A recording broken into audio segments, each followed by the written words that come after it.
So here we are once again on Ash Wednesday to usher in another season of Lent, a blessed season marked with practices of prayer, fasting, and almsgiving. These three disciplines call us to personal transformation.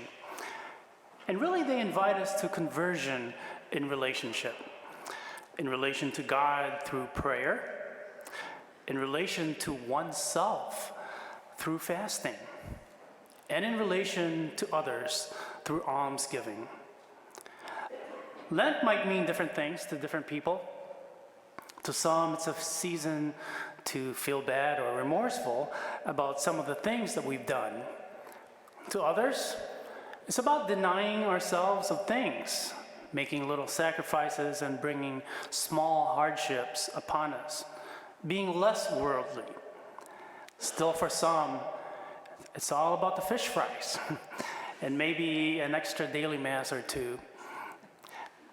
And to others, well, it's some sort of divine contest to see if we will be able to do the things we say that we will try to do. Yes, Lent is many things to many people. And I'm definitely not passing judgment. I think anything done right or done in the right spirit and with the right motivation can be a good thing. The season of Lent, unfortunately, has the reputation of being joyless. It doesn't have to be. In fact, it's the opposite.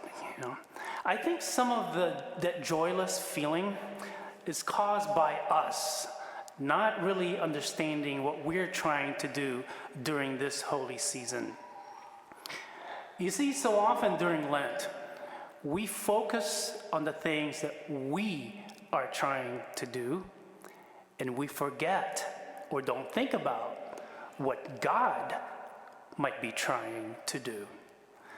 In truth, all of our Lenten practices, in a certain sense, they're done so that God can do what God wants to do. And for that to happen, we got to give God his space. And that space that God is looking for, guess where it is? It's right here. It's within each human heart. It's within you. But far too often, God finds that there is no room at the end, because our hearts are filled with all sorts of things that get in the way of God getting to us, of God dwelling inside of us, abiding with us. And our Lenten practices are what help make room for God. These three disciplines that I mentioned earlier, they help open up ourselves to our loving God who wants to commune with us, not only today, not only tomorrow or this season, but for all eternity. And that's why we give to the poor. It's why we do our almsgiving.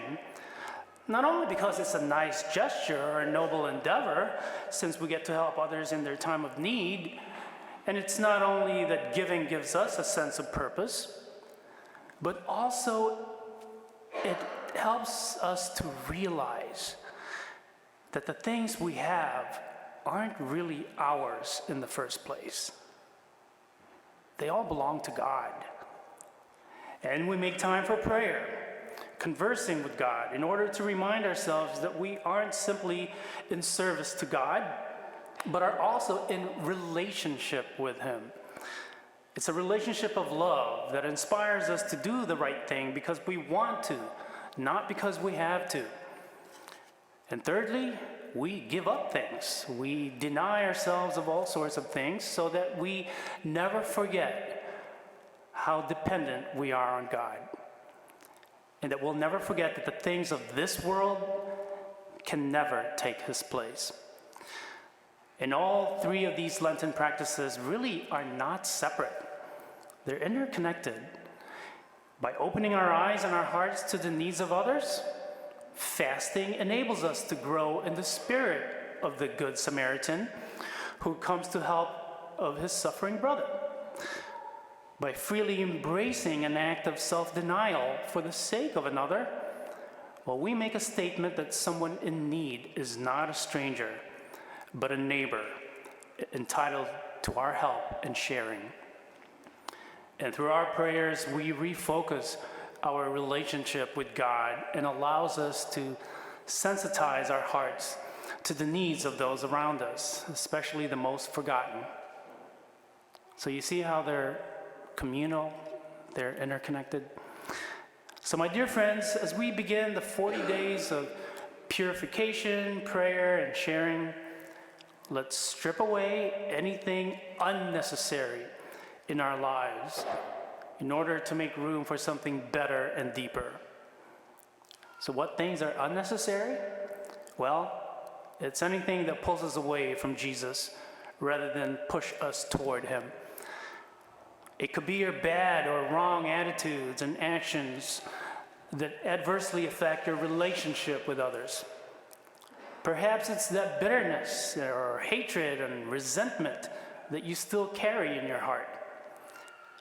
Maybe it's your doubts, your fears, or insecurities and anxieties that are becoming bigger than God and are hindering your personal and spiritual growth. When we dump all that useless junk that we've amassed, we make room for God to dwell in. So let's not turn him away. Let's not say, sorry, God, no room for you because my heart is just cluttered.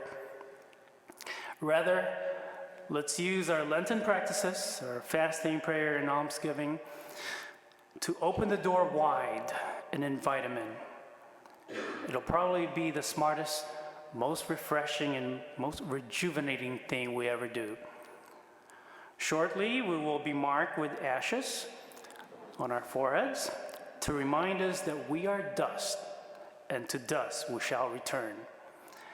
May it also help us to rediscover within ourselves God's grace, that we may transform our lives and our world from the ashes of division and self-centeredness to the peace and hope of Easter. Happy Ash Wednesday, everyone. Thank you for joining us today. Our digital ministry provides a valuable service to parishioners and visitors alike. Daily and Sunday Mass, funerals, weddings, and fireside chats, among other things, can be seen locally, throughout the country, and even the world, in real time or at one's convenience. If you would like to support this effort, please go to olphglenview.org. Click on the gold Donate button and then the Sunday Giving icon to make a contribution on our secure online giving portal. We sincerely appreciate your past and ongoing support. Thank you for helping us continue this ministry. God bless.